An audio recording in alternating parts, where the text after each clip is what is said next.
I want to start off by telling you a story once I pull this up, because I think it kind of demonstrates the feeling that a lot of people have in youth sports. And it's from one of my favorite players I have ever coached, a girl named Caitlin. And I have coached her, I'm coaching her this year too. I'm in my 4th season coaching her.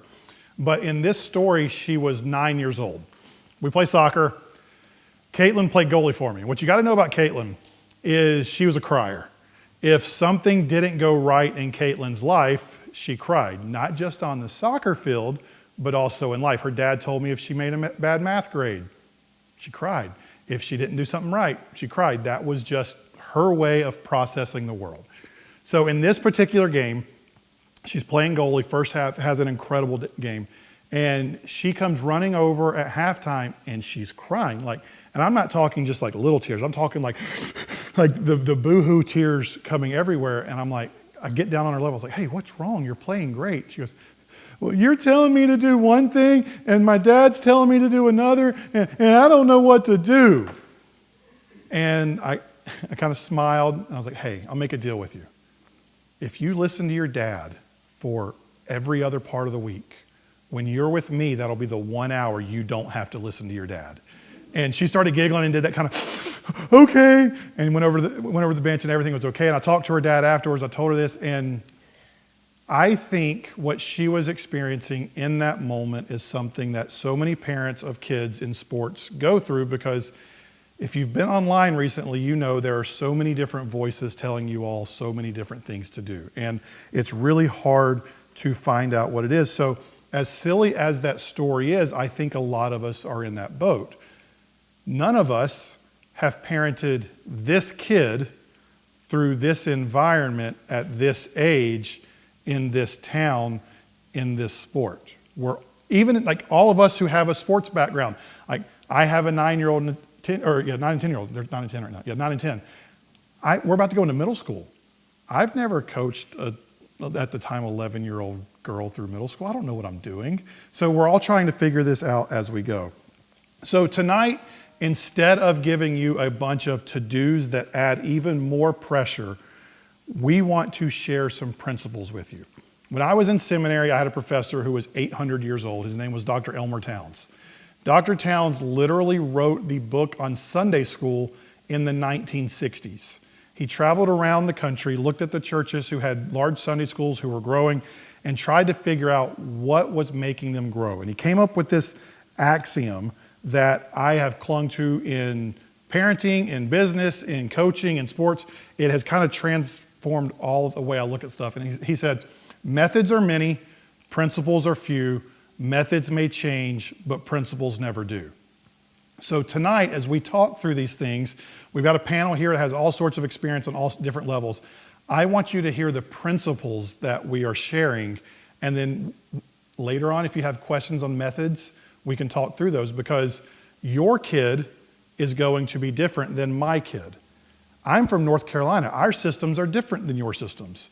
So the principles can guide all of us, but the methods that we use might be different based on where we live, what our kids' goals are. You might have a kid who wants to play in college. My kids aren't playing in college. I know their genetics. They're just not getting there. So the methods will change, but the principles won't. But the hardest part of tonight is that when we share these principles, there might be things that your brain pushes up against and says, I don't know about that one. You're going to think that we're going to say something, you're going to say, that's not possible in my situation, or you don't know my kid, or something like that. And I want to go ahead and relieve that tension, because that pushback is normal. Whenever we have these conversations, that pushback is very normal. The reason for a lot of it, I'm going to go ahead and lay this out there, is that youth sports expose some of our deepest insecurities that we don't even know are there. We're sitting on the side of these fields, it's 8 o'clock in the morning. Why am I feeling this way when I'm watching these 7-year-olds play soccer pretty badly? Why are so many people yelling? The reason I have this shirt that says youth sports are not about winning, a couple years ago we were at 7 and 8-year-old basketball, YMCA basketball at 8:30 in the morning, and parents were going so crazy that I went home and I made a sweatshirt that had this saying on it and wore it to every game the rest of that season, because these kids couldn't even dribble the ball. And we have parents yelling travel and double dribble and like we had coaches full court pressing at the end of games to try to win a 7 and 8 year old basketball game. It was nuts. To illustrate this though, I want to share a story of a friend of mine named Will. I have known Will since middle school. Will's one of those friends that we were really tight growing up, then we kind of went our own ways, but now even we're pushing 40 and it's like we see each other, we don't hang out anymore, but we can talk just like normal. And the other day, he texts me, he goes, I yelled at a 13-year-old boy at a soccer game today. I'm like, all right, let's hear this story. And he said that in the middle of this game, his son plays soccer. For those of you, it's like 2 steps above rec. Not like insanely serious, but 2 steps above rec travel.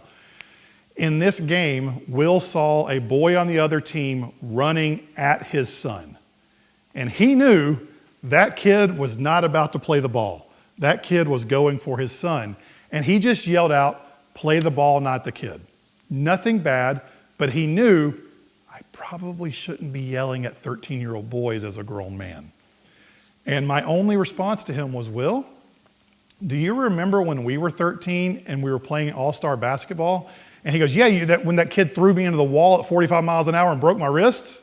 I was like, yes, Will. So what you were feeling in that moment was protection for your son, but your body and your brain also remembered being thrown into a wall in a game and breaking your wrist when a kid played you and not the ball. So that feeling came up from within you to protect your son.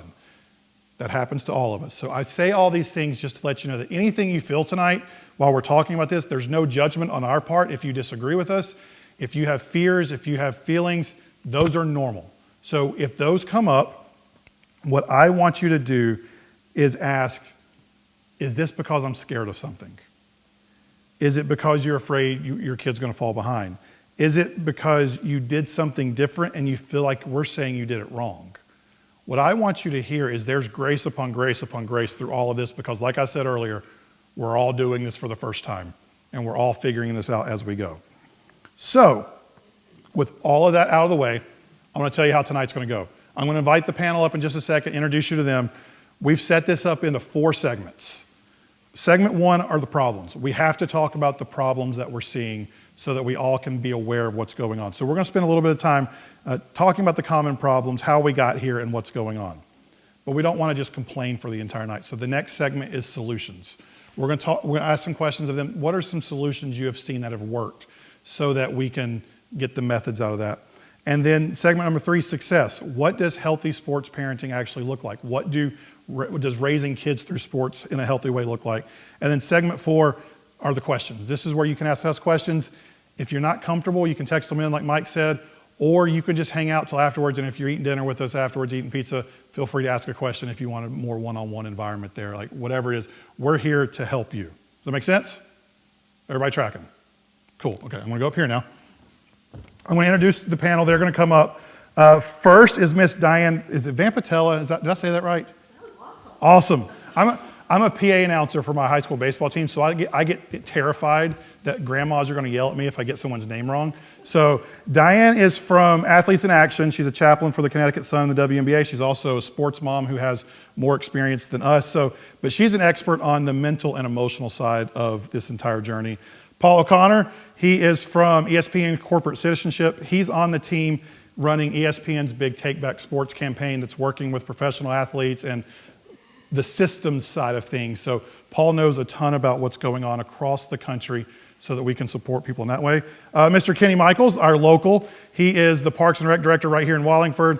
He's on the ground in your community, so he's intimately aware of the things going on here. And then Mr. Chris Fee is the head strength and conditioning coach at Sacred Heart University. So Chris works with high-level athletes and understands what's happening on the body side of things. So he'll be able to help us out there. So with that said, I'm gonna sit down. You guys have microphones, so we'll go through based off of that. Paul, you're up first. Actually, we're gonna take a little bit of a detour. We'll start with you, Paul.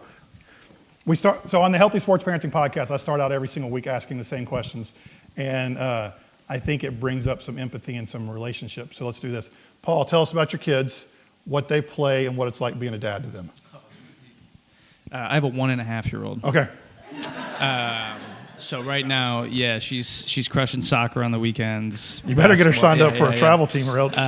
No, we're learning a lot of words. So I'm not there yet.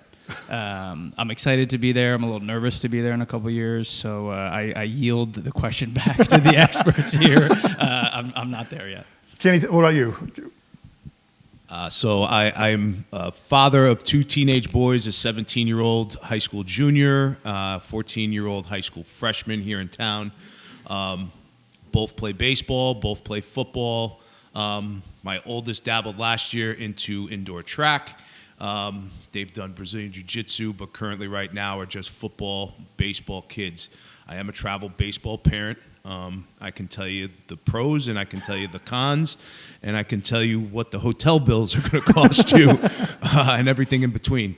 But it's an awesome journey. As a parent, be along for the ride, and it'll be a great experience for you and the kids. Chris, you're up. I have 3 boys, 10, 8, and 6. They do football, wrestling, jiu-jitsu, and baseball. So they're in it, and I'm in the thick of it right now with all the sports going on. And you get to be the guy who wakes up early with the college kids to train them. Yes. So my husband and I have raised 4 kids, so they're all quite a bit older. Our youngest is 24, so we have 2 boys, 2 girls. Our sons are 28 and 30, and our daughters are 24 and 26. Back in the youth through high school years, they did soccer, baseball, volleyball, a little bit of softball, a lot of AAU basketball. One was cross country, one also ran track. So I don't know if I missed any in there, but we did a bunch. I coached club volleyball. We just retired from coaching 7 years of high school volleyball together. And 2 of our kids, our oldest son and our oldest daughter, also play Division III basketball. Our daughter continues to be in the women's basketball space as a D1 assistant coach. So we've also been around the sports world at all levels, up to the Olympic level, actually, as sports chaplains. So there's some experience. So if you have questions, QR code's there. Feel free to send those in. Paul, we're going to start with you because I want to understand where we are, how we got here, and all that. So you guys at ESPN are doing this big Take Back Sports campaign, and I know most people here today are aware of their own like personal tensions, but what are the trends and issues you guys are seeing like across the board that you're just seeing everywhere? So I thought a lot about this question for the past couple weeks, and we don't have enough time to dive into the weeds, and I was able to try to summarize it into 2 different things. One is we have a structural problem, and then we have a behavioral problem. So first off, no one's in charge. We're one of the only developed countries that has not even a public-private partnership. There's no one in charge. The government's not in charge. The Olympic Committee is not in charge of youth sports. I'm not saying they should or they shouldn't. The NBA is not in charge of youth basketball. MLB is not. No one's in charge. And that's an issue. So there's a massive structural problem with youth sports and how we approach it. You mentioned it in your first announcement of North Carolina is different than Connecticut. Massachusetts is different than Vermont. And while there should be some wiggle room for, there might be some need for some differences in state to state, there has to be some high-level hierarchical structure. There just has to be. So there's a structural problem where basically there isn't any, and that has led to a behavioral problem. And I'm not talking sideline. We can get to that later. I'm not talking about crazy parents or anything like that. It's parents have little choices. So recreational local programs are drying up everywhere. So that parents are forced into, I have to put my kid on a travel 3rd grade soccer team. That sentence shouldn't be uttered. Is that the parents' fault? Absolutely not. But if the Parks and Rec, I'm just saying it because you're here, but if the Parks and Rec or the Boys and Girls Club or the YMCA or your after-school program went away, and now there's a $1,200 a season 3rd grade soccer program, and that's all you have, what are you supposed to do? So the lack of structure has led to bad behavioral decisions that are not the parents' fault, and then brings us to these. There's a lot in there. There's everything's too expensive. The hotel rooms. There's a lot there. But I tried to get it to the lack of structure at every level, national, state, county, town, leads to tough decisions for parents. Yeah, I mean, even in, like, you look at England, they have the FA, which is the Football Association. So in England, there's one governing body that kind of sets the tone for all of soccer throughout, or football, throughout England. And we don't even have that within our singular sports. So essentially, it's the wild, wild west out there. Anyone can do anything at any time, at any cost. And with lack of leadership, it's just, costs have risen for youth sports in the last 5 years by 46% across the board. So I think it's said that the average family spends $1,000 minimum on their kid's primary sport throughout the year, in 1 year. And that's average across everything. If you're in travel, it's across. If you're in hockey, good luck. I'm sorry. So Kenny, you're local. You're in here with everyone here. So you heard what Paul said. What are the issues you're seeing going here in town? What's the biggest tension point you're hearing from parents that you all are experiencing right here in Wallingford? I think Paul said it best, is we don't have enough time to go through it all. Just to jump on his real quick, and then I'll jump back to your question. The bad decision making comes from, we're living in a FOMO society today, right? A fear of missing out. If, one family who has a 7-year-old who's playing travel baseball, which is absurd, but it's happening, and another family sees that little Johnny's playing, well, little Joey's going to have to play because he's going to miss out and he's not going to be able to keep up with what little Johnny's doing. But little Johnny could plateau at 12 and never progress again. And we've seen it. It happens. I was a part of it. I've seen kids do it here in this town. Some of the biggest things we're hearing is the equitable playing time, or how much kids are playing, which in rec, everybody should be. We formulated, so at the Park and Rec department here in town, we oversee our own basketball league, girls volleyball, and then everything else is run via Little League, softball, baseball, hockey's independent, youth football is independent, youth lacrosse is independent. But what we do internally for our basketball league right up through high school is we run a rotation. You got to follow the rotation, and each kid's assigned a number, and each kid follows that number through the rotation, which creates equitable playing time. Now, the biggest issue we hear is, well, we want my kid on this team because he wants to play with this kid and wants this coach. Well, we can't accommodate everybody and everything and what they want. So we deal with some of the obstacles like that. Scheduling. Kids are overscheduled today, right? They're over-programmed. We'll get, hey, my son is on a team, his practice is Wednesday, his games are Saturday, but he's got lacrosse on Wednesday and he's got, golf lessons on Saturday. I'm like, great. Ask them to move. Like, why am I the one, because we're recreation, that we have to rearrange every schedule that we have so your kid can go to golf and go to lacrosse? They're overscheduled today. And I hear that from parents, but parents are afraid to pull back a little bit because they're afraid of missing out. To add on that, one of the things, if you follow me online, I talk about this a lot because I think it's at the core of what we do. Every human being on this planet has these two core desires within them called self-love and self-glory. Self-love means we just want other people to like us. Self-glory means we want other people to think we're good at what we're doing. And those are normal human desires. Like, from a biblical perspective, those go back before the fall. Like, that's normal. What we get into is, like you're saying, we're worried that little Johnny at 7 years old will fall behind and that other parents aren't going to think we're doing as good of a job because our kid's not as good of an athlete in first grade as their kid. Or the other side of that is our kid is a good athlete and other parents start telling us congratulations when that kid has a good game. Like, we're walking out of the gym like, hey, good job today. Well, I didn't do anything. It was my kid who played. But you start feeling like other parents like you more when your kid has success. Or they think you're a better parent because your kid hit the genetic first round of the genetic draft and they are more developed in second grade. Like self-love and self-glory are normal things, but when they start driving the bus, instead of sitting in the back seat, they start taking us places that we don't need to go.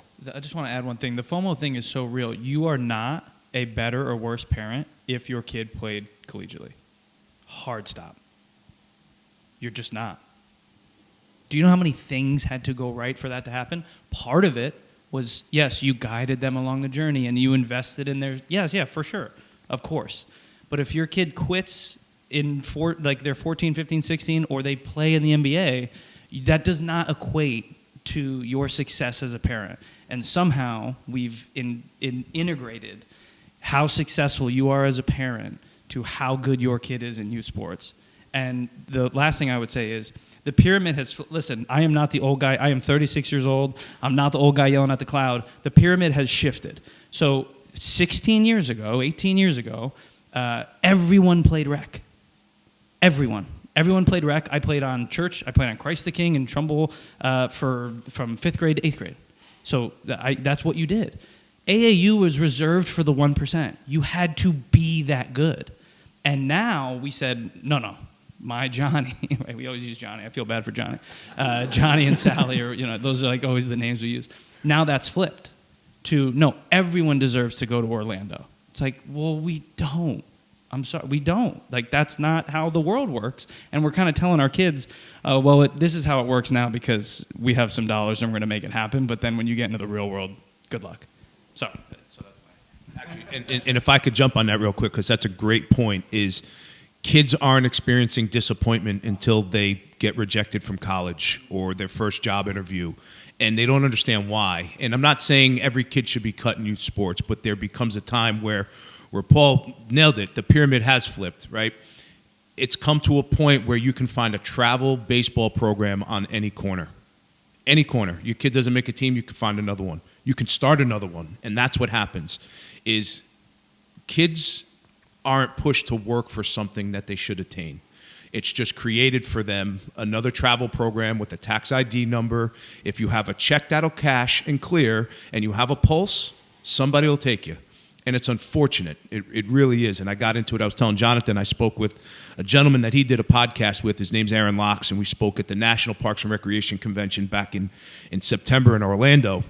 And he's doing the same thing that we're kind of discussing here, where it's taking back recreational sports, right? Let your kids play in season. Let them play 3 sports a year. Let them play 4 sports a year. Let them explore and experience something that they're going to gravitate to. You should not be pigeonholing your kid at 7 or 8 years old playing baseball or basketball 3 or 4 seasons out of the year. Chris and Diane, I'm going to throw you a loop because I didn't give you this question beforehand, but you guys work with the best of the best. What is the genetic difference between Division I and pro athletes? What's that gap between a good high school athlete and the top line that you guys work with? I'll go first. I've spent 18 years as a Division I strength and conditioning coach at all different levels. So University of Connecticut, UConn. I was at Yale University in Ivy League. I was at Morehead State, coal mining, blue-collar, Eastern Kentucky town. And I've been at Sacred Heart for the last 12 years. I've seen Olympians, pro athletes, of all sports. I've been lucky to work with just about every sport that exists, from sailing to football.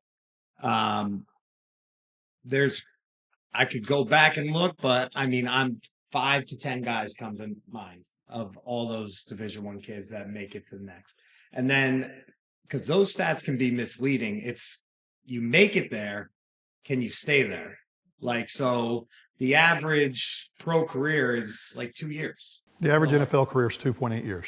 Your sports are going to end at some point. So I think what I see in the college level, and I play D3 football. So like, it is when an NFL guy steps on the field.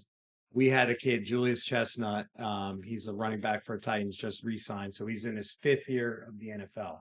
Julius came from Maryland. He came up for freshman year workouts. I still remember. It's like we did shuttles the first day of workouts. He's doing shuttles. And his ability to change direction was God-given. I'm a good coach, but I am not that good of a coach. Julius was different and we were the only school that recruited him. Like if you're good, they're going to find you. If you're good, you're going to do well in college. If you're elite, you're going to get there. And that was one of being at smaller schools, even at the Ivy League. I worked with a couple guys that went to the NFL at the Ivy League. If you're good, they're going to find it. They're going to find you. They're going to recruit you. You're going to develop. And then it's your work ethic while you're in the system that's going to separate you from a good college player, an average college player, and a pro, in my opinion. I think the way that I would have to answer this is related to the question you were going to say, related to identity and how starting at a very young age, I think that we're all kind of geared towards trying to find our worth in something. And so to have kids that are active in sports is such a healthy thing, such a good thing.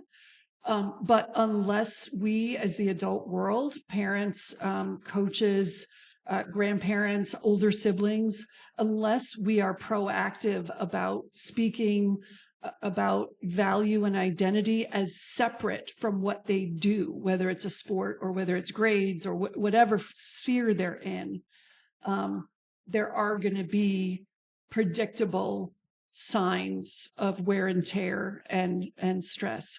So the way I would see it, even I do work whenever people hear I work with at UConn, they always ask about the women's basketball program, or they ask my husband about the men's basketball program. You know, everybody always asks about the very top level, whatever it is that. And part of it is that our culture so values sports as a nation, as a culture, that it's very easy to idolize athletes and really not even give them the space to fail at the upper levels.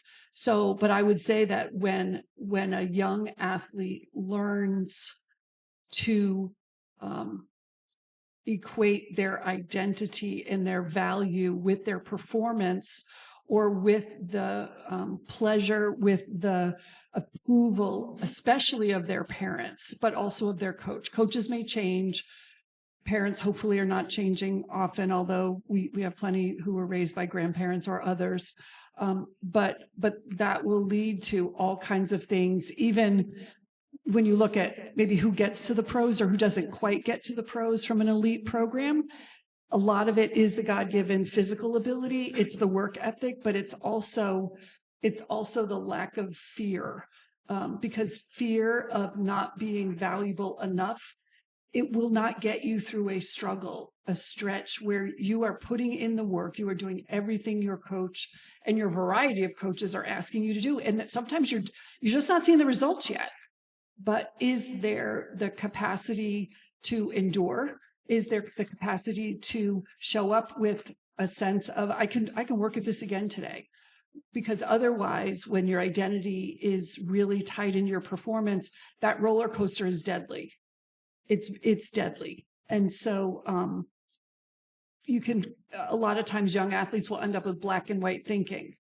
They're either a success, or more times than not, even those that are super successful feel like a failure. I have literally talked to women's basketball players at UConn who feel like they're only valuable in their parents' eyes when they have a good game. And that, I mean, they are the elite of the elite in women's basketball. And that's such a sad thing to hear. And I know those parents would grieve if they hear what I hear. And they don't mean that, but sometimes it's kind of like that success when they're young leads to a very one-dimensional relationship with the parents, especially if the parent came from that sport background or any sport background. So that's one of the things that I see, is that especially even elite college athletes will underperform or perform so inconsistently that they're really going to be taken out of the game at the next level anyway. A friend of mine, his daughter plays Division II basketball.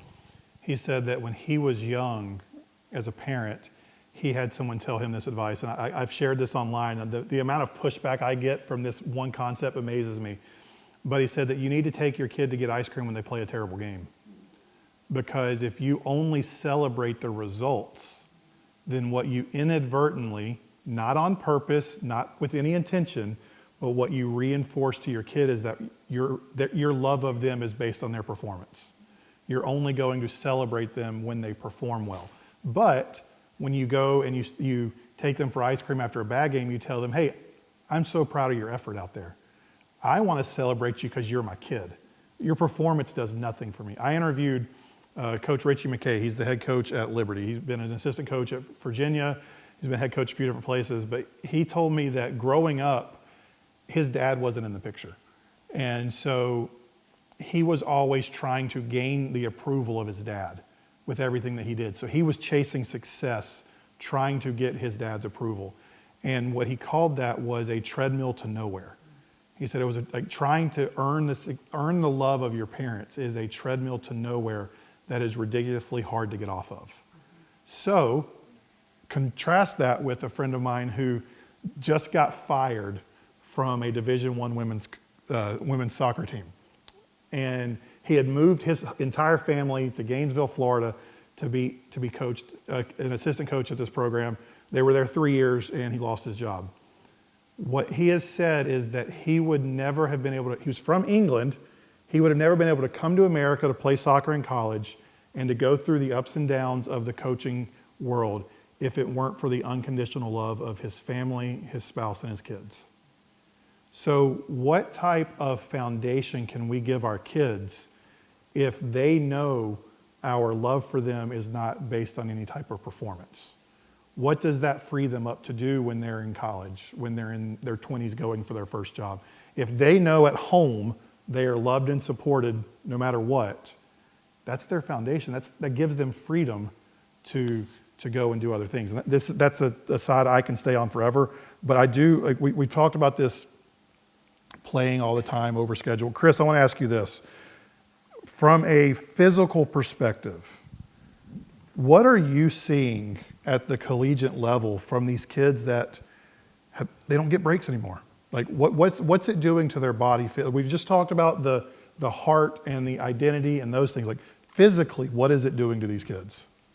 It's breaking them down a lot sooner than they should be broken down. It's giving catastrophic injuries that shouldn't or that we haven't seen. So it doesn't take a strength coach to realize this. You can probably listen to the fan driving home and they'll talk about some baseball player out in spring season. So injuries are everywhere. They're more common than ever. What year round or what the no breaks does from a mental and physical side, it always amazes me because even in college, when the season ends, we give them about 2-3 weeks off to just go away from the sport, go away if they want. And some like gym rats will be in there doing it. It's just like part of their identity. But I mean, we were talking before as a panel, like you were saying, a 12-year-old had Tommy John. I never even heard of that. So they are the year round, no breaks. It's like miles on a car. So if you're going into college and you had, thousands of games under your belt, and before this, I was talking because I was just curious. So I was in the weight room on Friday, just asking kids when they start playing their sport they're playing in college. More than the most common answer from those kids was middle school or high school. That's when they started to get serious about the sport they were playing in college. And that's what it was. So I think the year-round approach, and I'm a big free play guy. So taking away free play from kids, taking away PE from kids, taking rec side away from kids, I think it does a lot of harm to the mature athlete. They only move in one plane. They're only used to one thing.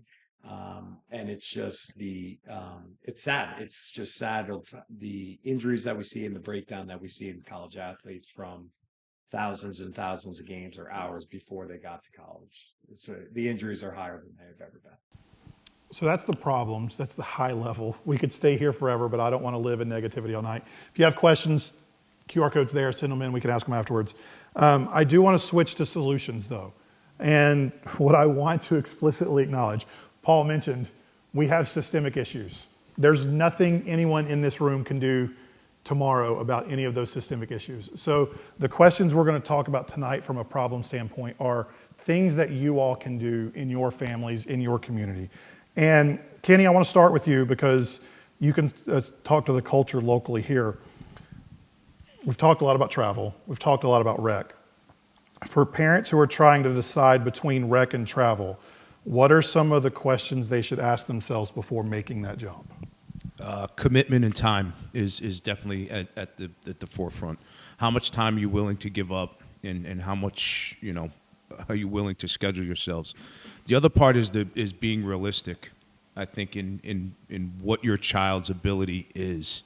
I hate to jump back to the FOMO portion of it, but it's also, we live in an era where people are enamored by a status that their kid plays travel basketball, their kid plays travel baseball, but some of these kids, and I hate to say it this way, it shouldn't. They should stick to the rec component of it. Let them further develop. And then at that point, if they say, hey, I want to make this commitment, this is what I want to stick with, then that's when you start entertaining the possibility of getting your child into AAU or travel. If anybody's doing it before the age of 10, and even 10 might be a push, I'm using 10 because that's what I do with my kids. If you're entertaining AAU and travel before the age of 10, you're doing your child a disservice. You're giving up a lot of time, a lot of weekends, a lot of summers.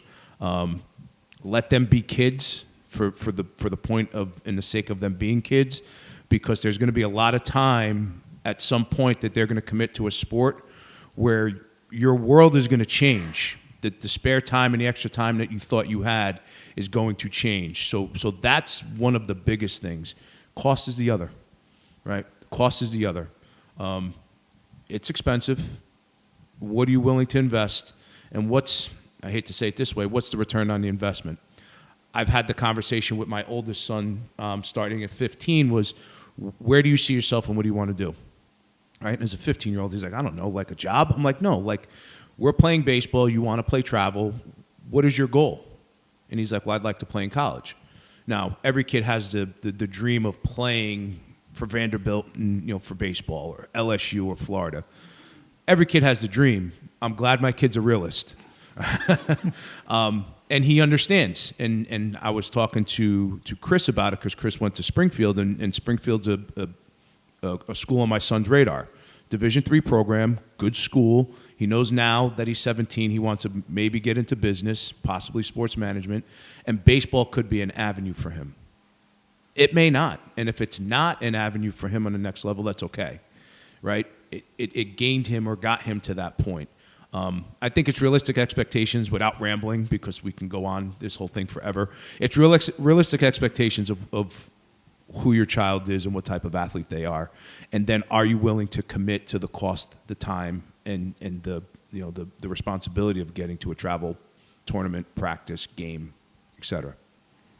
Diane, one of the things Kenny said there is being realistic about how good a kid is. And there comes a point where every kid isn't as good as they thought they were.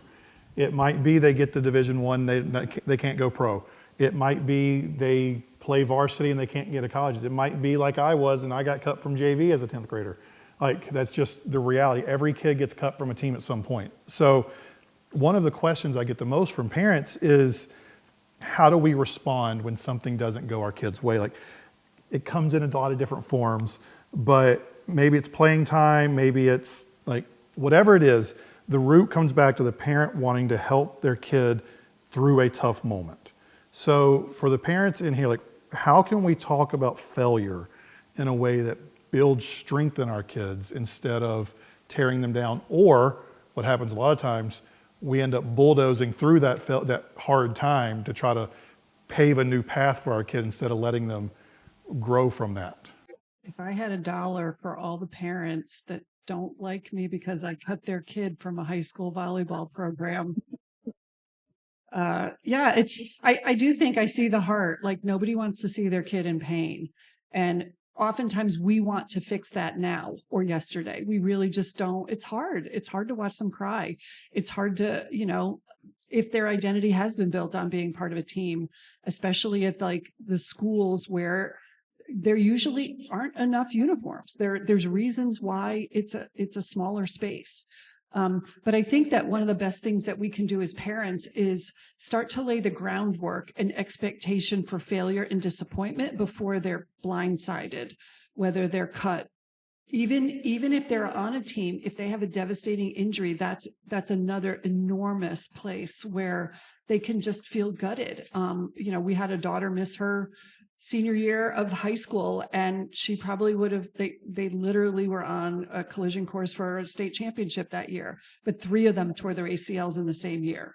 And so it's just hard. It's hard to watch your kid put in all that time, work, passion, and then, it's part of why she's a coach now, because she had the opportunity to coach because she couldn't play.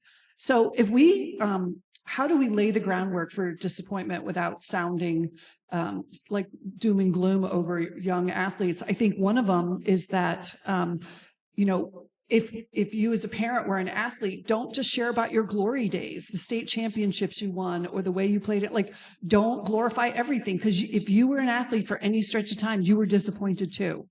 So share those disappointments. Be realistic about it. They need to know that when they're disappointed, they are not the only ones who have ever felt this way. And just developmentally, they're kind of all about themselves for several years. They have to grow through that developmentally. So when we talk about our own disappointments or the way that we didn't feel like it was fair, like I'll tell my kids, I played 2 sports in high school primarily. One, we went 500, and I loved that team. Absolutely loved it. One, we were multiple state champs, and it was great to win. I don't stay in touch with really anybody from that team because it was a toxic culture. And so, I just want to debunk. I wanted to debunk with our kids that it's a state championship or nothing. Like, that's crazy. But they have to hear it, because they might not hear it anywhere else. They have to hear it from us. I think the other thing, so just briefly, this really hit home to me in a clear way almost 2 years ago. So I don't know who here is a women's basketball fan and at what level, but at the pro level, women's basketball has been growing like at a meteoric rise the last few years. And when Caitlin Clark plays for Indiana, when they came to Connecticut 2 years ago when she was a rookie, I was not there for the first game. We were on a family vacation, but the second game, I was horrified by the environment. The Sun were super strong that year. Indy was rebuilding. Caitlin was kind of their main piece, and everybody who had never been a basketball fan before was watching Caitlin Clark. So when you went into the arena, it did not look like you were in Connecticut. The number 22s in Indy shirts was crazy. If you shut your eyes, you would have thought you were in Indiana because of the support for their team, because there were a lot of Caitlin fans there. She had a horrible game. She was overmatched, overwhelmed, frustrated, kind of fell apart emotionally, so she got benched, which was an appropriate thing for the coach to do. The rest of her teammates are still out there scrapping and losing badly, but scrapping away, being professionals. With about 4 minutes left in the game, almost the whole arena, which there were a lot of moms there with their middle school and high school age daughters, all wearing the Caitlin shirts, and they start chanting for Caitlin. They only wanted to see Caitlin Clark on the floor. And I came away just disappointed, feeling like what an amazing opportunity that would have been to be excited for the growth of the women's game, but as a mom or a dad to say, look, even superstars have a bad day. Even superstars have to grow into the next level. She was all that in college, but she's got a way to go, and she's going to struggle. That is the kind of conversation we need to have, where we value failure, where we point out, look, you go to a UConn game, look at the ones who don't get to play very much. It's so amazing that they put in that amount of work, and what do they get out of the experience when they're not Paige Beckers? But we don't do that. And so it makes them all the more apt to feel like failures when they're not, because they think at every level and every type of conversation that only the best of the best are valuable. And so we have to have those conversations ahead of time. One thing I would just add is the word yet. So did you get cut, or are you just not on varsity yet? Mm-hmm. Did you not make the 3rd grade baseball team? Or are you just a year away from being on the 4th grade team? You know what I mean? Like, it's just this concept of yet. Now, your story there can be a period if you make it. Well, I got cut and I quit. Okay. That can be it. Or is it just not yet? You know, I'm on the bench. I'm not a starter yet. Right. And it's just all about the perspective shift. So, yeah, listen, like I said, I have an 18-month-old, so we're not there yet. But No, that's great. To piggyback, I interviewed Ray Allen. You know what Ray Allen said the most important word to teach your kid is? Yet. Ray Allen, NBA Hall of Famer, Paul O'Connor, 18-month-old dad, saying the same thing here. So it's pretty universal. One thing I want to add to what Diane said, there's been some research done, because people, whenever we talk about this failure piece, people are like, well, kids like winning. Yeah, I mean, winning is fun, but there have been a few different studies. I'm going to be a nerd for a second and tell you this. There have been a few different studies on what actually makes sports fun for kids. And without getting into all the details, the four main things are playing with friends, competing, not necessarily winning, competing, learning new things, and having parents and coaches who support them as they go through those failures and those learning processes. There was a study done that said that kids can actually have, to your point about the teams you were on, kids can have more fun losing when they have coaches and parents who are supporting their growth than they do winning when the entire focus is on outcomes and performance. So, yet, confidence building and all these things, as we lead our kids through this, one of the solutions is how can we continue teaching them that, okay, that may have sucked. What comes next? What can we do next? Like, how can we grow from this? Like, I see you working, acknowledge what they've been doing. Maybe we didn't get there this time, but what can we do to keep them going? Because that's what's going to be the thing that sticks with them, not necessarily that they got cut. Can I just throw one more thing in? I mean, I could go on and on about this, but one of the things that, as our volleyball program grew and grew, it used to be our girls played for this program. So we were around the program for about 6 or more years, at least as parents. And then they really didn't have anybody to coach, and we had both played in college. So we ended up stepping in, but it went from where they could pretty much take everybody, because we had a freshman, JV, and varsity program. So you could take, 35, 36, maybe even 38 kids. The more you take, then you're buying into unhappy parents and kids, because then there's only so much playing They're time. paying $3,000 to watch their kids sit on the bench. Well, I mean, no, there's a high school program. Oh, high school, yeah. There's a high school program. But still, everybody, they think their kid's the best, and so they don't understand what we see and don't see. But especially after COVID, it's like kids wanted to do something. So we had like 60 or 70 kids trying out, and you just can't take them. But oftentimes what we saw the difference was that parents set their kids' expectations up and helped them with the potential that they were going to get cut. And so you really have to understand, and if you don't understand, ask, what is the point of this program? At a high school level, or in sometimes a junior high team or a middle school team, if they can only take so many, it's because it's competitive. They're going to try to put the best team on the floor. And there's a lot of value for that, right? There's value in trying to win. We wouldn't keep score otherwise. But it's just when that's involved in a super young program that it's not right. And so we just wanted, as coaches, we've got to deal with these kids who come in who they know they're looking around this full gym. They know somebody's going to get cut, and we want them to play freely and not afraid. So one of the things that we've shared with them is a story from one of our sons, well-meaning middle school coach, basketball tryouts. The one kid in our son's friend group that got cut was told, "Oh, you almost made it tryout next year." He shouldn't have been told that. Like, he wasn't that kid. He had 2 left feet, couldn't dribble, couldn't do anything on the basketball court. The kid worked and worked, wasn't enough, got cut, was crushed the next year, but his parents had already started him in a swim program. And this was middle school. He hadn't swum and the kid went on to swim in college. And so we would share that during volleyball tryouts, because we want them to know, you are given so many gifts on this earth. They may or may not be here. So try to look at it as when a door closes, that whether you believe in God or not, that maybe this is an opportunity for you to go find what you're great at. Because if Todd had just sat the bench forever, he would not have had that experience. not just to try another sport and excel at another sport. It really helped him learn so many things that he has now embraced as an adult. That's great. Chris, when we talk about building lifelong athletes, kids who enjoy movement and activity and competition, just in general in their everyday life, like what are the things we should be focusing on overall, but especially in those elementary and middle school years? To like the story I tell, when I got cut from the JV baseball team in 10th grade, I went all in on music and some other stuff. And I was around the program, but I wasn't being active anymore. I wasn't playing as much. So from about 15 to around 25, I gained about 100 pounds. And I was taught, if you can't be the best, why even try? So through college, I'm doing nothing.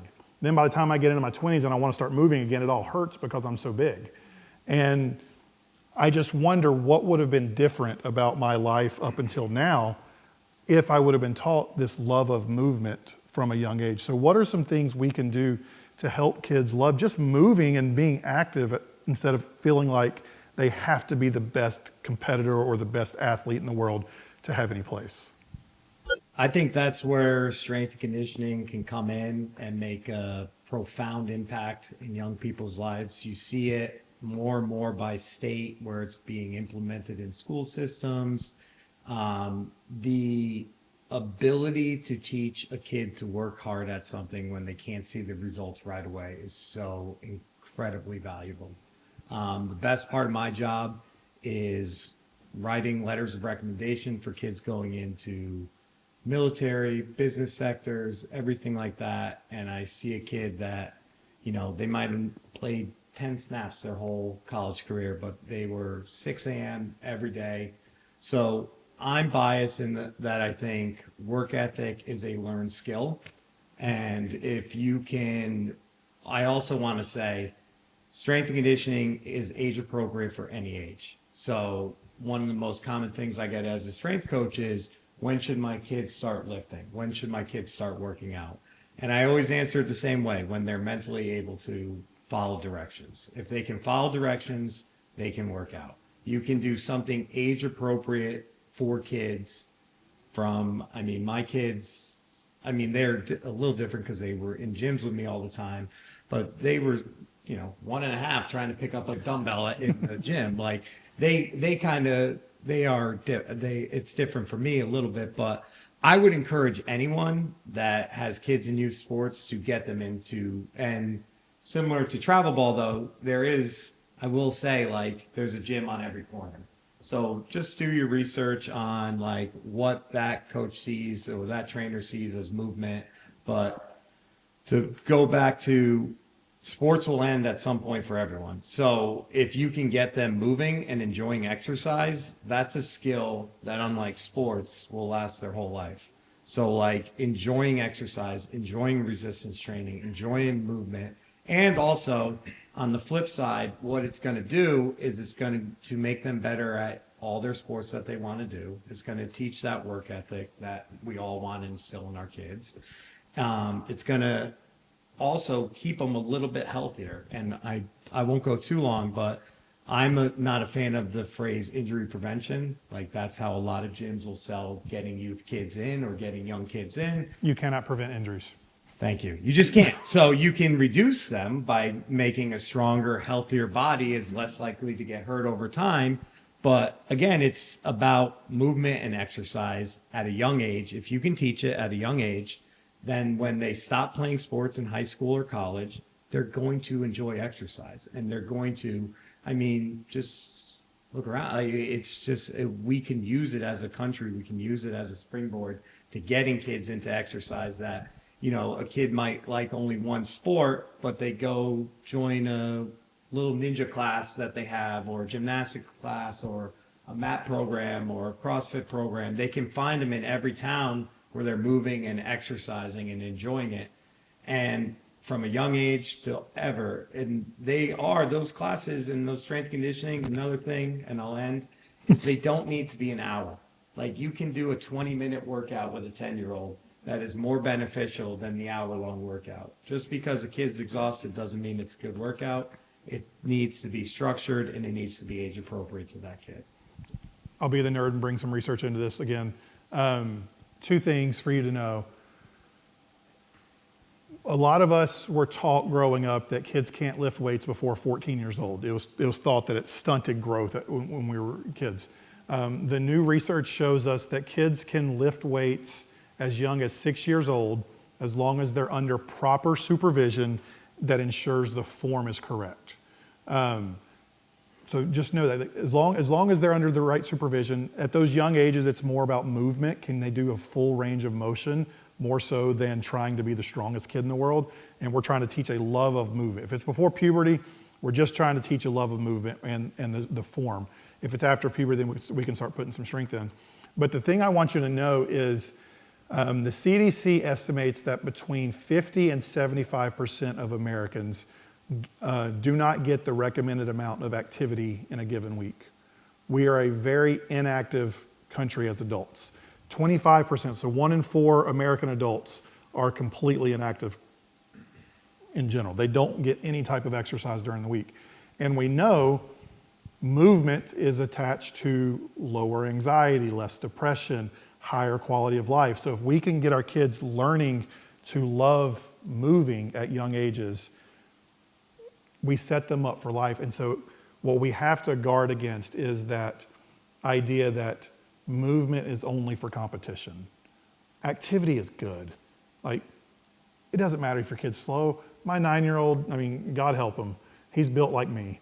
He is not the fastest, but he'll get out and run a mile with his mom, and he loves doing it. He'll get on, we have a Peloton in our bedroom.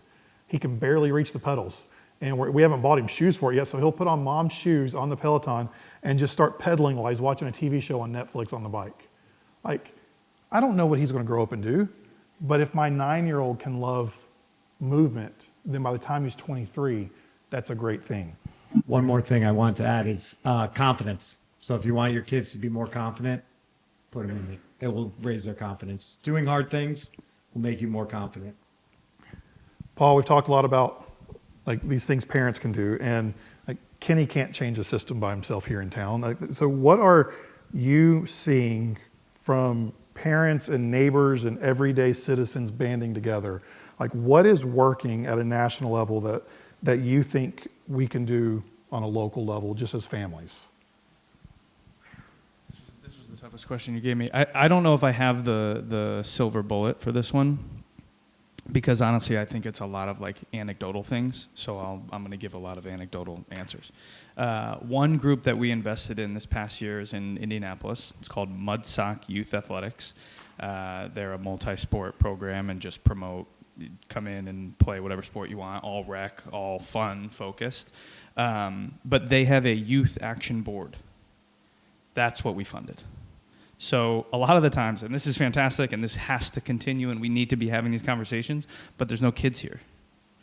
And that's why we wanted to invest in them, because they invested in, they had 14 kids, and they set the tone. So the director comes in, he sits with the kids. Now look, they have 49% say. And they work with the director of the program, and they build out what they want. That's fascinating. It's not like novel. It's not brand new. That's not like a ridiculously amazing idea. It's actually pretty simple. Bring the kids along with you. So that's a very like specific local example.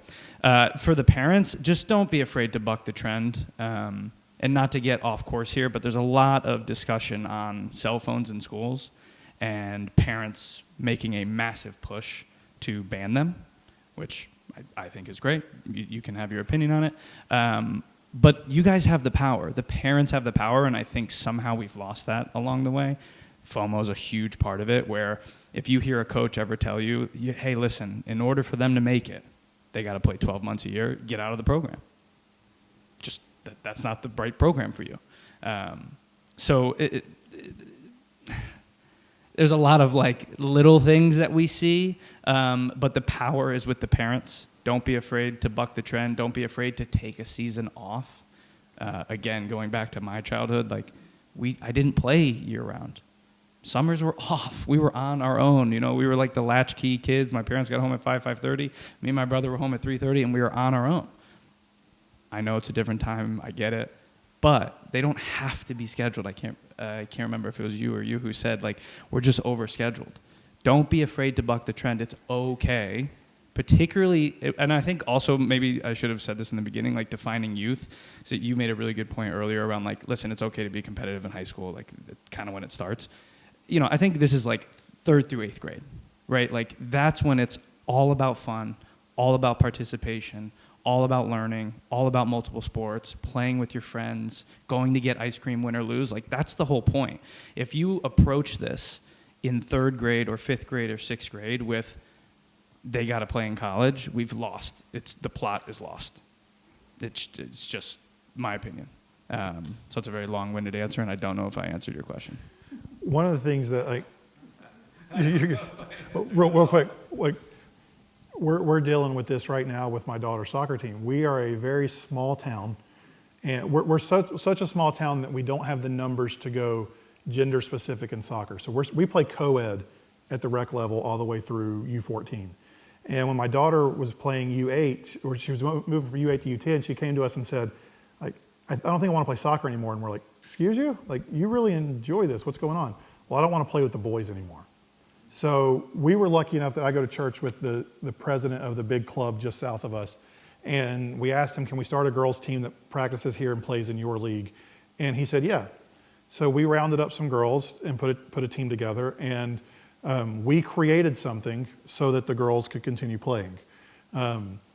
Now they're mostly in 4th, 5th, and 6th grade, and they're playing everything. We've got girls on the team right now that are playing volleyball, softball, and soccer, and track, some combination of those, to the point that our first game is coming up this Saturday, and we don't have enough kids to play because we have 2 girls out. We only have 10 girls on the team this year. We have 2 girls out doing other things. And so we're trying to figure out, it's like, okay, the league will let us play one person down, thankfully. But we have a core value that we want kids playing multiple sports. So if that's our core value amongst our group of parents, there's going to be some sacrifice at times. Ideally, we can work it out to where it doesn't negatively impact the kids. But anything that you value is going to take sacrifice at some point. So can you create a culture within your community group that says, hey, this is important to us. I understand you're going to miss practice for this other thing you wanted to try, because the only time to try it is the same time as this. Like, yes, we're overscheduled, but sometimes we can't change the schedule. And I really love soccer, but I wanted to try softball, and this is the only chance I get at the recreation level. And it's like, okay, I support your desire to do that. I want you to be able to do that. So how can we work together as families to make that happen? The story I tell is last year our soccer team, we had 11 girls on the team. We played 9 at a time. 3 of those girls played softball. 2 of them were trying it for the first time. And they were playing a fall tournament team. It was very low key. They only did like 2 or 3 tournaments the entire fall. And so there were 3 weekends where their tournaments fell on the same days that we had games. If all 3 girls left soccer, we wouldn't have enough to play soccer. But if all 3 girls stayed back from softball, they wouldn't have enough to play softball. So we worked it out amongst the parents that 2 girls went to softball, 1 girl came to soccer. And we had enough girls to play soccer, and we had enough girls to play softball. And what happened was the softball girls sent the soccer girls videos telling them good luck and we're pulling for you from the softball field. So what we were teaching the girls at that time is that we support your goals as a community. We want the best for you. And so our girls in soccer went out and they had no subs playing for 60 minutes in the heat, and not a single one of them complained. They wanted to support their friends. So sometimes we make this harder than it actually is as parents because we make it bigger when the kids are like, no, I want to support my friend. Like, work hard when you're with me, but we want to make opportunity. So you had something you wanted to add. Yeah, I was just going to jump in real quick just to kind of piggyback off of both of you in a sense of how do we get people or families educated, right? I can't do it as a Parks and Rec director on my own. And it's things like this, like Paul had said, like meetings and open discussion, and being able to take that control. And we did that 15 years ago with our basketball league, where first and second grade was playing games, playoffs. Third grade was playing games, playoffs. You understand how brutal it is watching a first grader trying to shoot at a 10-foot basket for 8 minutes a quarter. Like, it's tough. The games were 3-2. It's like, man, it's tough sitting there. So what are we encouraging? We're not really developing kids because they're shooting. They're really just heaving the ball up at the hoop. So 15 years ago, we were like, we're going to change how we do first, second, and third grade basketball, and it's not going to be competitive games. We did clinics, and it was an 8-week clinic. We put up adjustable hoops. They played down to 8-foot hoops. And each week they progressed and did different drills. And really, we put it on the schedule like Team 1 is playing Team 4.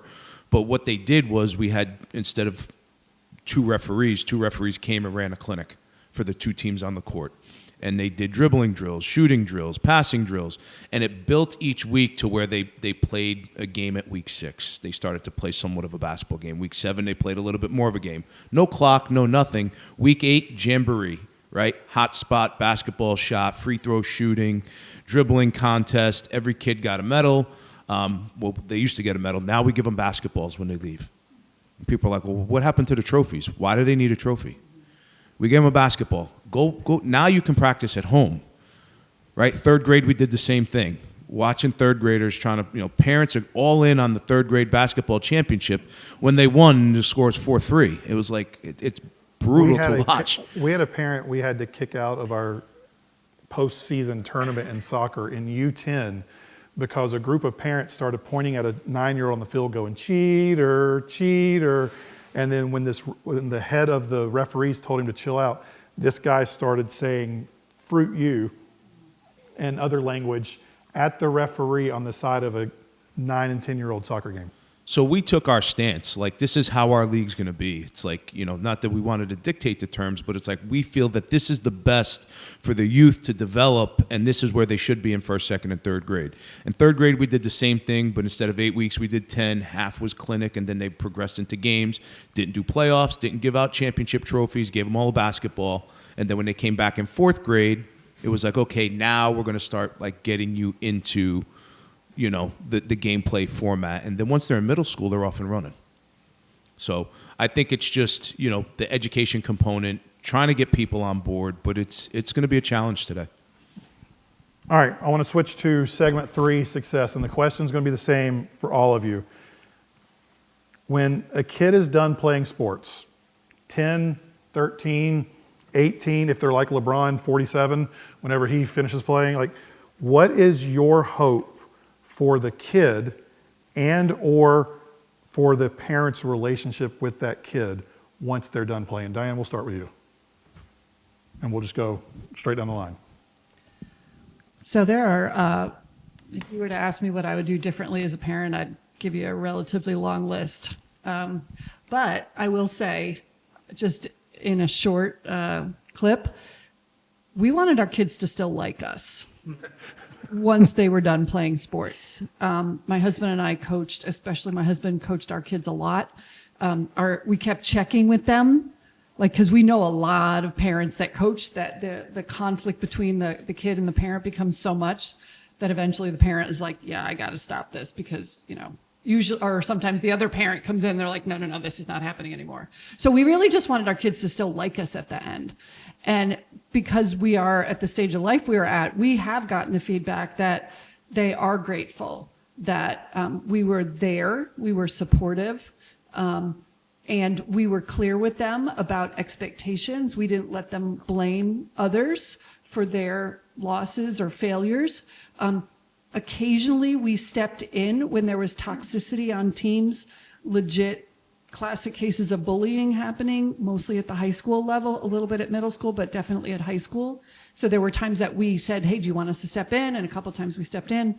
But I think that goes back to even when you were talking about like the softball and the soccer connection. It's like, to me, success is looking back and saying, do you still have strong relationships from these different areas?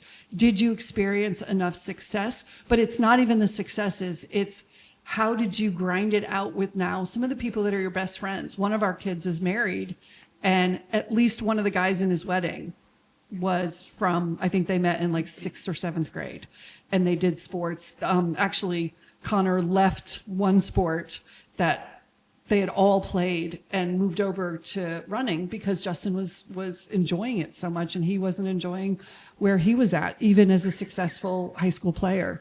Our kids' relationships with one another. This is not even something we've brought up yet, but especially when you have multiple kids, how do you get? I mean, our kids are all 2 years apart, so we had 4 and 6 years, so we were crazy. And you're on zone defense. It's not one-on-one anymore. Yeah, exactly. And our oldest, he was one of those kids that didn't want to get his license right away, so we could just like hand a car to somebody. We were, and everybody's different. Our jobs were different in that we could be a little bit more flexible, but we made big sacrifices to prioritize the time that we spent. And we didn't listen to our 2 sons when they were in high school saying they didn't want to go to those middle school basketball games that ended up being 8-2. You know, the rec type when their youngest sister, you know, she's so cute, she's in her little rec specs and just like, you know, they're like, we don't want to go. And we're like, look, she learned to keep a scorebook because we dragged her to all of your games. She kept a scorebook at 9 years old and then became a high school basketball manager because we knew she could do it, and I just taught her how to do the book. So our kids, it really helped them support one another in a time frame where we were all in as a family. Like our kids wanted to play sports, and so we did a variety of things that took a different level of commitment depending on the season and whatever program they were in. But the expectation was that you were going to come unless you had a big exam or like, you know, the high school stuff, occasionally they were let out of it. But not just because you don't feel like going because, well, it's lame watching girls play, yada, yada, yada. But now that they're at where they're at, like, so it wasn't just us taking a poll in the family. We just tried to really foster the relational aspects.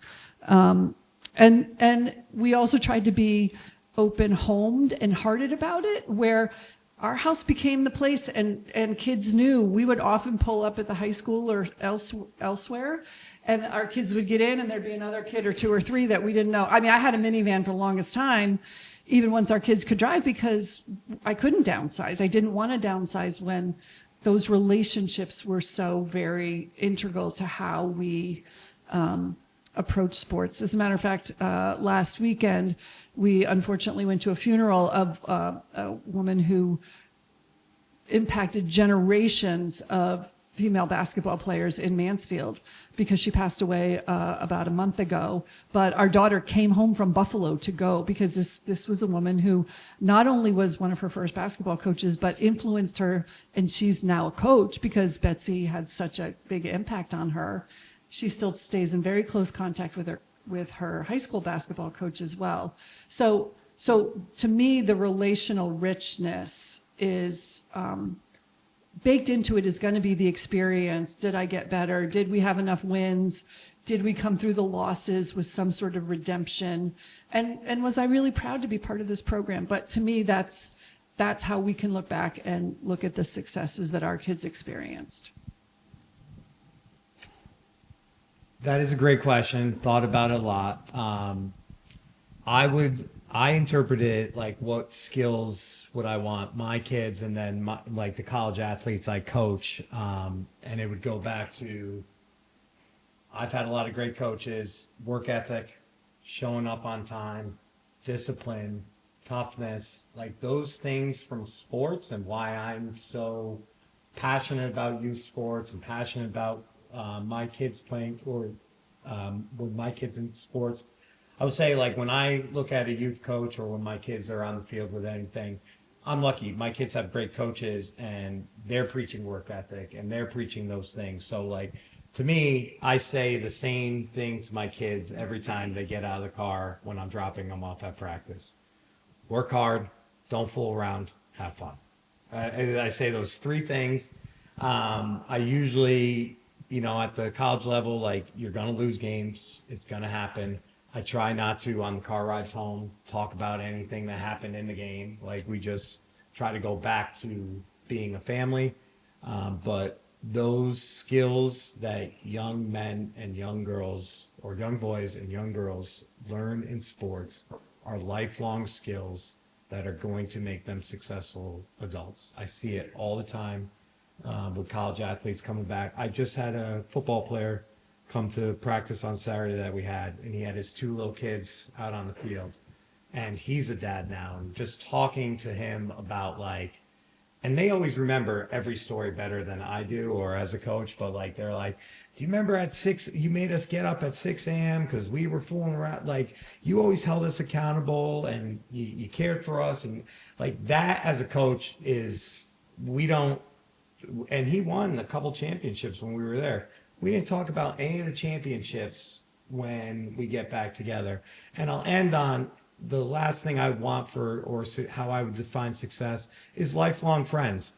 I'm sitting here and my college football group chat is just buzzing my watch every 30 seconds. I have 6, I have 5, we're a group of 6. There's 5 of us. We've all been best mans and groomsmen at each other's weddings.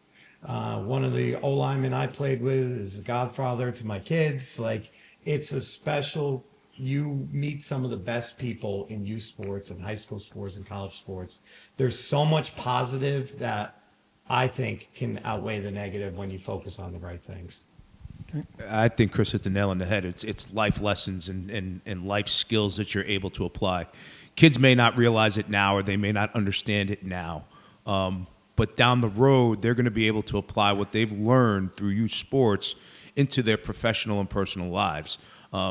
I can very easily sit in a room with a group of people and tell you who's a team player and who's not a team player and who played team sports and who didn't, just based on who can work. I can dissect it in my office like that, right? And 9 times out of 10, you're generally right.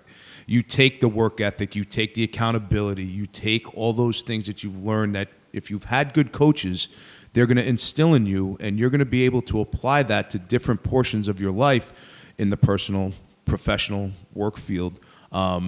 That really, it's invaluable. It truly is. And I try to tell that to my kids all the time. I said, you may look at me now with 3 heads. You may not understand what I'm telling you. You may brush off what I'm telling you, or what a coach is telling you, or a situation that a coach is putting you in. But at some point in your life, you're going to run into a situation where all this is going to come full circle, and you're going to be like, oh, holy cow, like, I remember this situation and what my coach told me to do if I ever got into this situation, and how it'll apply into, your everyday life. So definitely life skill is a big thing that I hope our kids in the community, my kids included, can translate that into their everyday life.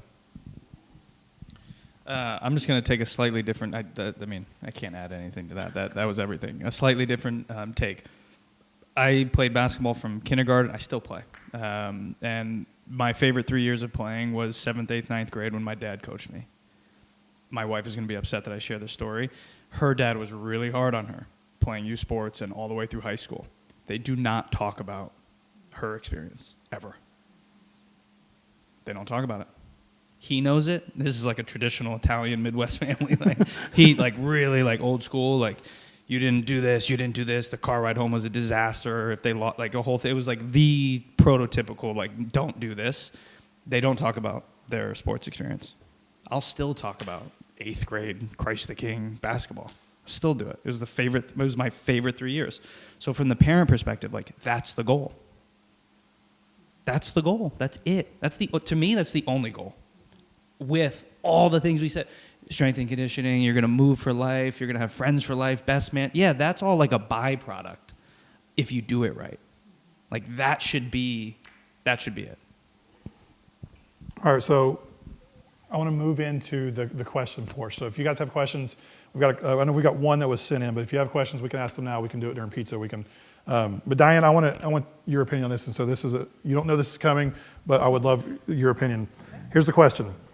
It's widely acknowledged that many of our modern social ills are because God has left the arena, that there's no room for spiritual development. 7-day-a-week sports schedules has been a factor in that decline.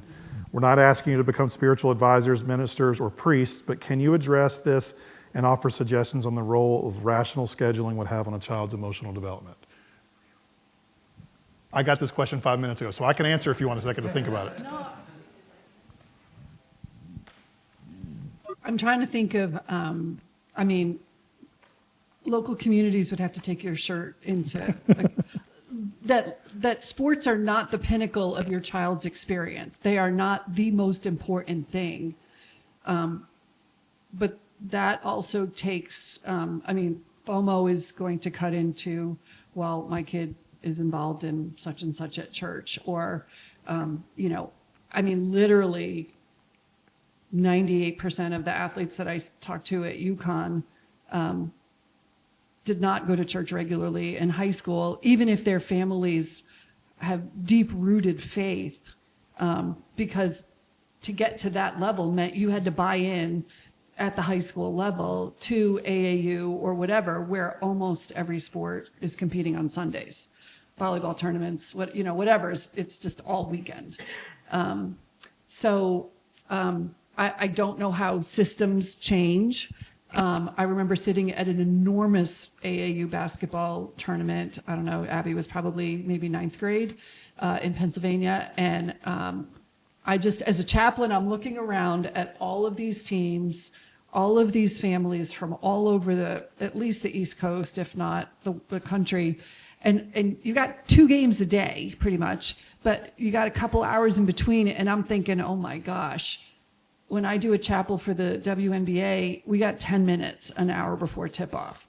And I'm thinking, they need somebody here that like does a half an hour chapel 8 times during the day. Coaches and families would drag their kids. Like these are not families that, they're going to be all over the map. Some do not come from a faith background. Some don't value that. But there's a whole range, and there are so many that do, but they're afraid to step out of the whole AAU world because their kids won't play in college. So as a family, you kind of got to do what you got to do. And so we handled it in several ways. When I started coaching club volleyball, I just said to the director of the program immediately, because practices and games were Sundays. And I said, don't give me this is for my 4th kid. So by then, I was just sick of missing church for sports for all 4 kids. But I said, just give me an afternoon practice time. So they did.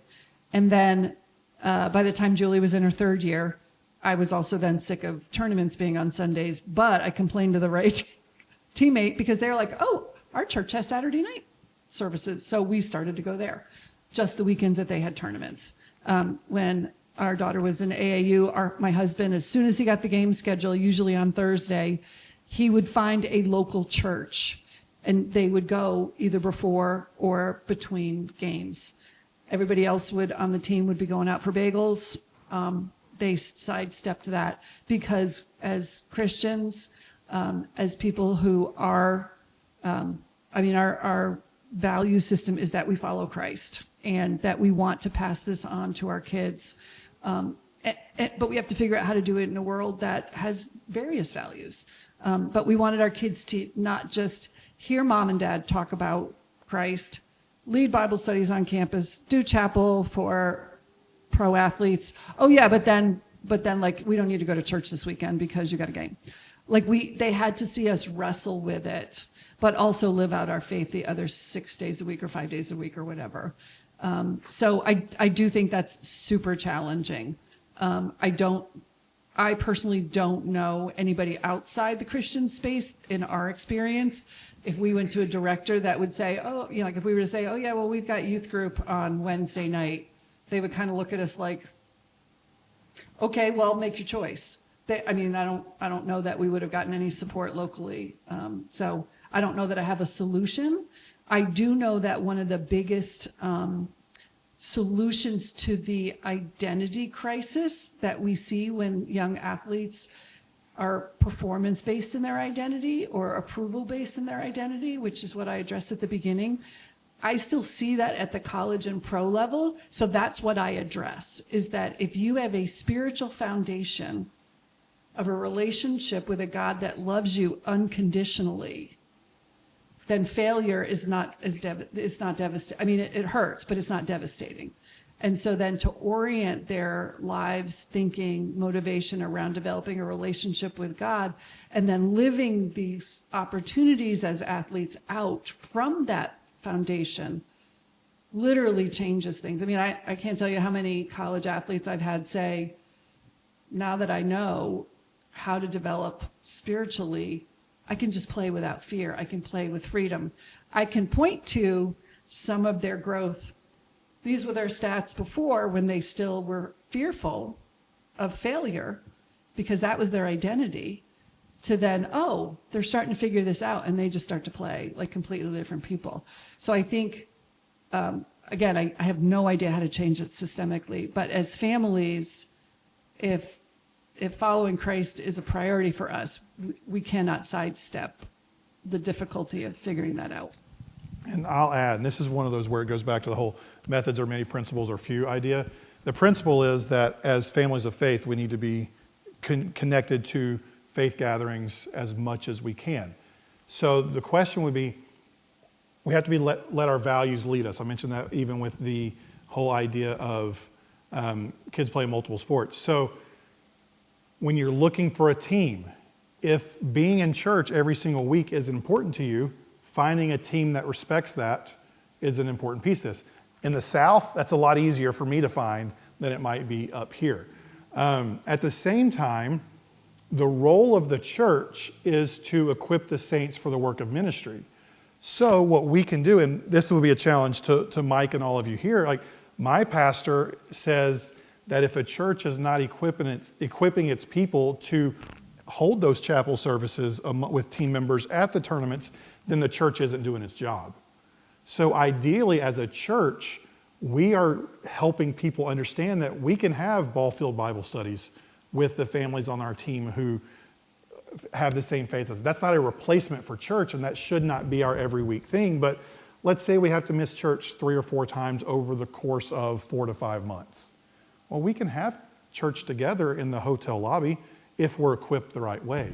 So I would say your values have to be a part of it. For your family, it was finding a church to go to on that Sunday morning. So there are multiple ways that different people deal with that. And at the same time, there was just David Pollack, former ESPN guy, he was just quoted this week saying that he told his daughter's AAU coach that they weren't missing church for a game. And if that meant she has to lose playing time, then that is a natural consequence of their choice to prioritize their faith. So what we have to be okay with is that there might be consequences. There shouldn't be, but there might be consequences for us missing a practice or a game for our kid if our faith is important, that we need to be at church. So again, a whole slew of things that we can talk about when we're eating pizza together about how this works on that.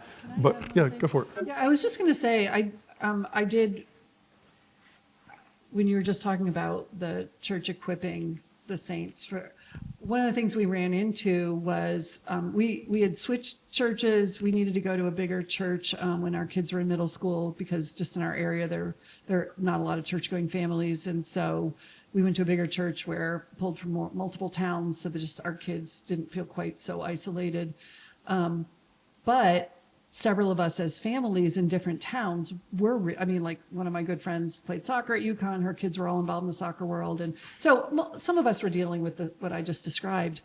And early on, we kind of got the side eye for our kids not being in all the church stuff. And they couldn't quite figure it out because we work in full-time ministry. So they're like, yay, they're great. They work in full-time ministry. I'm like, why aren't their kids in church, kind of thing. And yet, at that point, we had a young man who came back from college, I guess had grown up at this church. We didn't really know him that well, but he became the youth pastor. And he was the one who was like, well, a bunch of the kids are at such and such a high school. I know they can't come because they got a game Wednesday night. So like, what if I went and did a Bible study?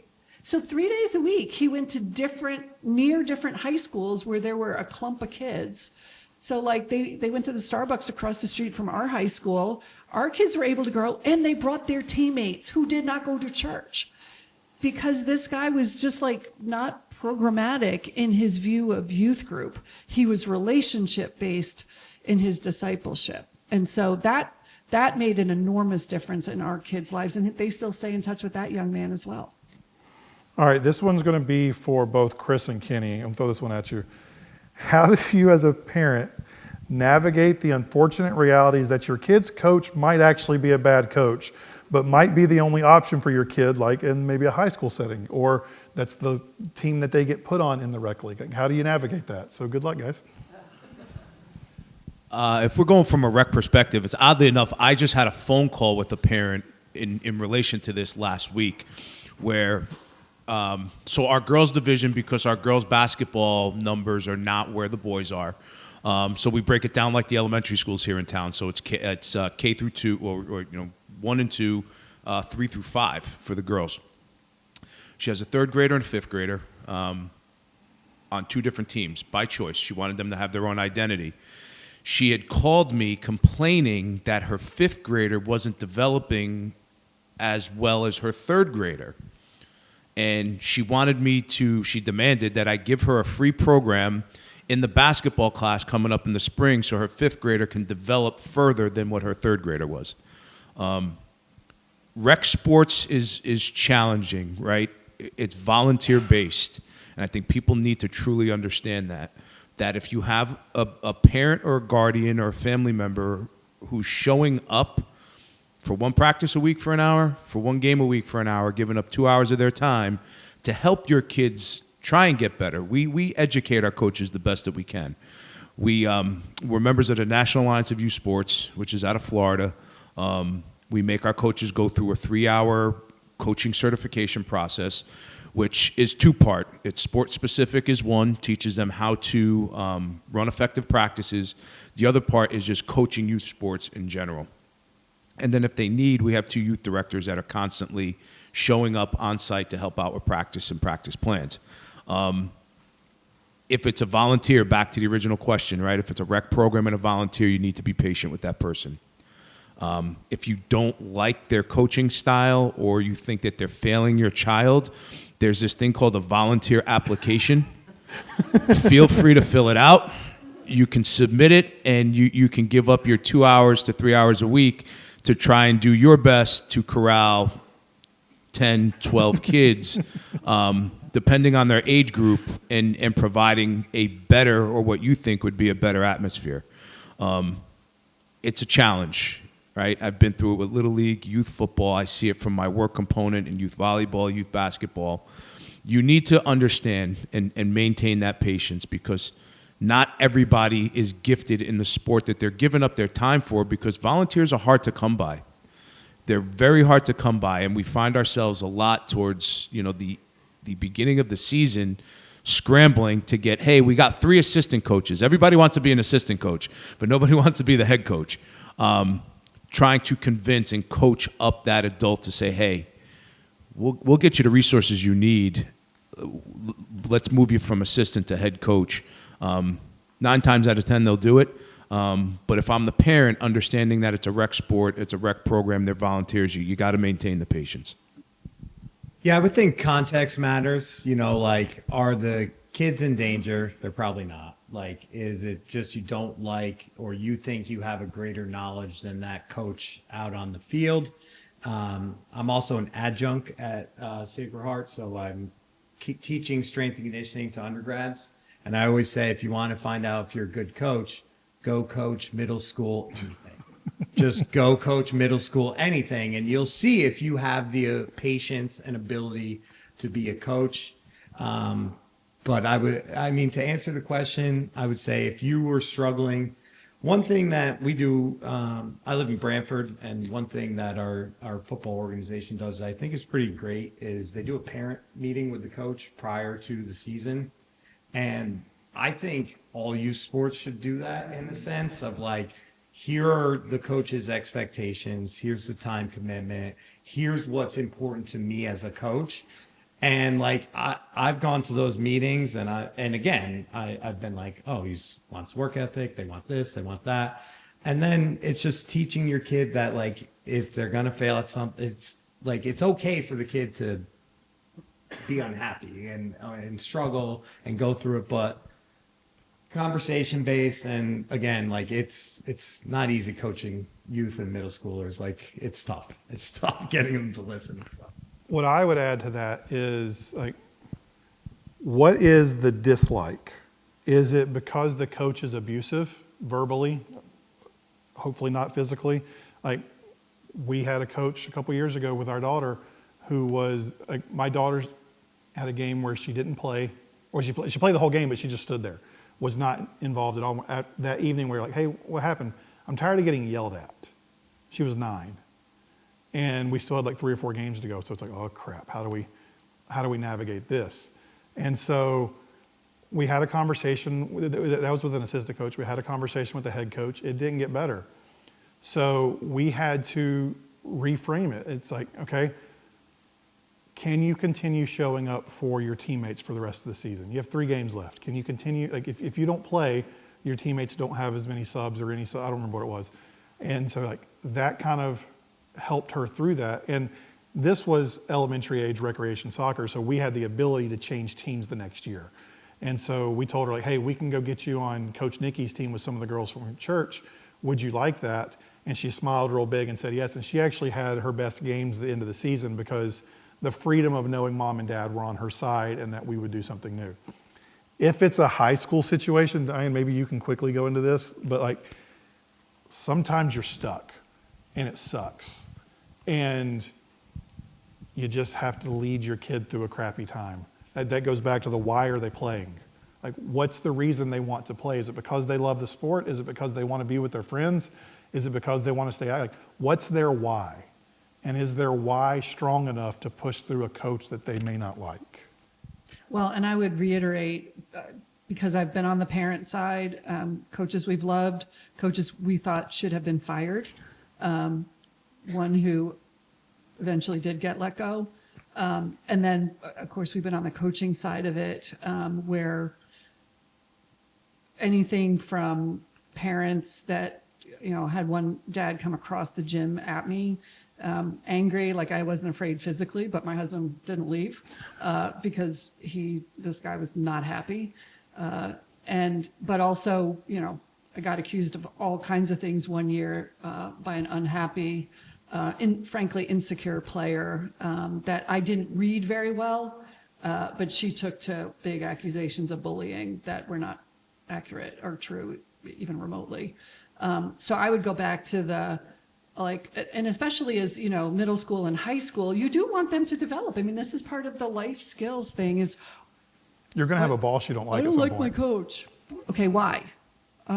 He's dumb. Well, I mean, no, like you might not get much more than that out of them, or he sucks, right? Like, well, what you want to really start to understand, what are they talking about? Our son who was bullied probably for 2 years, we didn't realize, and this was in a high school setting, we didn't realize it until our younger son made JV and varsity practice together. And our younger son, who's like the happiest guy on the planet, came home steaming that he was going to get thrown off the team. And I'm like, why? Because nobody should treat anybody the way coach treats Steven. And then I was like, well, what's going on? And our older son was like, all he kept saying for a year and a half was he didn't like this coach, didn't like this coach, didn't like this coach. But we never got anything specific out of him. So you really do want to do a little bit more research. I know that as a coach, parents talk about coaches. We certainly did as parents. We did a little bit of comparing notes to find out what was actually going on, especially in some of the more difficult situations. But we've also, frankly, defended plenty of coaches who just had a different style. So just because somebody doesn't play your child doesn't mean they're doing anything wrong. Coaches will see something you do not see. Oftentimes coaches, even when you have parents in your program that have been high-level coaches in other sports, if they don't know your sport, volleyball's not the kind of thing that a lot of people know. So the people we got the most respect from over the years we've coached are usually the moms who've played. And sometimes it was the dads who were coaching other sports who thought their daughter should get more playing time or that we were doing something wrong when they didn't even know what they didn't know. So those are the sorts of things that, I think it is It's helpful. I think it's always helpful to have a calm conversation. The older your child is, I wouldn't recommend this young, but the older your child is, the more important it is that they speak up for themselves.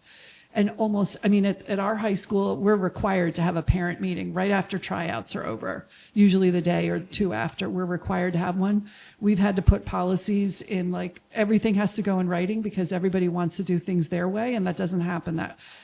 I'm sorry that you planned a family vacation in the middle of the season when you knew you need to be here. And so, yes, your daughter's going to get docked so many games. Well, you can go over my head, but that's a school policy too. So we've had to put everything in writing.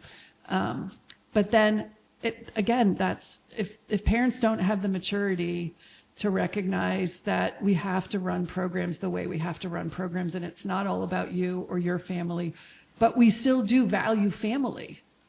We still do value family, but we still have to have some procedures that everybody agrees upon. So I think having your child, probably from late middle school on, bring up concerns that they have with their coach, and then invite you into the conversation. Or sometimes I would agree to go, like maybe one of my girls couldn't speak up to their coach unless I was in the room. That's fine. But then also start with the coach, and unless there's sexual misconduct or other physical misconduct going on or being alleged, I would say in those two situations, go straight to the top. Absolutely go straight to the top immediately. But other than that, if your child's just not happy with playing time or there's mean girl stuff going on that's not being addressed, start with the coach, but then feel free to go to the program director or the athletic director. That's great. All right, we got like 2 minutes for one more. So Chris, I'm going to ask you this one. Like 2 minutes. How do you balance wanting to keep your kids active in their off season, but not forcing them to do something that they aren't fully excited about? Because we want kids to, my guess is, we want kids to be active year round. Maybe it's not in a sport year round. So like, what do we do in that off season to encourage the movement and activity without necessarily forcing them into something they may not love? Great question. I would say try to set a schedule or a realistic goal. You know your kids better. Can they handle 1 to 2 times a week? 1 to 2 times a week. Shorter the better. Like I said, they don't need to be hour-long sessions. Movement can be found in a 15-minute block. So like having them do some form of movement training for 15 to 45 minutes. I'll tell you, my 3 kids, I would say 1 out of 3, they're ready to go, fired up. And then the others, I never really force it. I just say, let's start and see how you feel. And exercise does wonders for your brain, and your kids will start to feel better as they are exercising. Every single time I've worked out kids or youth kids, they are more energy at the end of the workout than the start of the workout. Movement and exercise does wonders for the brain. So that gentle nudge that's my good trick of, let's start. Let's see how we feel in 5 minutes. And usually after 5 minutes, they're ready to go. Awesome. All right, here's what I want you to know as we leave here. The goal of youth sports is not and should not be to win the most games or to create the best athletes. The primary goal of youth sports is to help our kids develop all the tools they need to have success in life. We're just using these games to do it. It's to love movement and activity. It's to learn how to be good teammates. It's to know they can push through hard things and come out the other side, to know how to handle disappointment, to know that your love is not dependent on their performance. If we get wins or athletes on top of that, then that's just an added benefit that we get in the process, but that is not the primary goal. Most kids, more than 50%, will play their last game by the time they're 13 years old. Less than 1% of elementary age kids go on to play their sport in college. To make it to the pros, you would have to put 6,667 kids on a field, and one of those would make it to the pros. So when your kid's playing time comes to an end, 13, 18, 22, whatever it is, you still have ideally another 5 decades being their parent. And the way you lead them through these years will impact, as Paul said, that relationship as you move forward.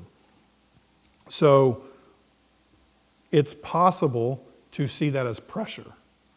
My hope is that you'll see it as an opportunity to show your kids how much you love them as human beings and how proud of them you are for their effort and going through this and learning and growing and all those things.